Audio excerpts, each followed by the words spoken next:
Од МНАФ остануваат на ставот дека не се исполнети условите за штрајк, односно не е помината постапката за помирување, ниту пак тој се заснова на барања кои произлегуваат од Законот за работни односи. Ова го наведе правниот застапник на компанијата Горан Николовски, кој сите наводи на струковиот синдикат ги отфрли како неточни.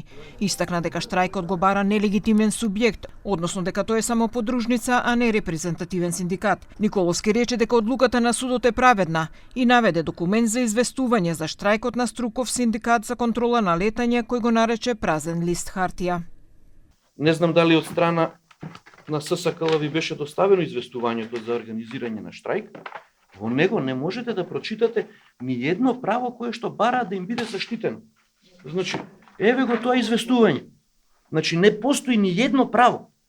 Не можеме да правиме субституција на тези за тоа што подружницата на синдикатот рекло ние баравме и да кажеме дека е тоа законито барање. Барањата мора да бидат во форма како што се препишани со закон. Но првиот човек на струковиот синдикат на контролорите на летање Александар Тасевски вели дека целата процедура е запазена уште во 2023 година, кога поминала и медијацијата и дека тогаш се доставени и барањата до раководството на МНАФ. Директорите многу добро знаат што е реализирано со спогодбата, а што не, рече Тасевски, кој тврдењата на адвокатот Николовски ги оцени како паушални.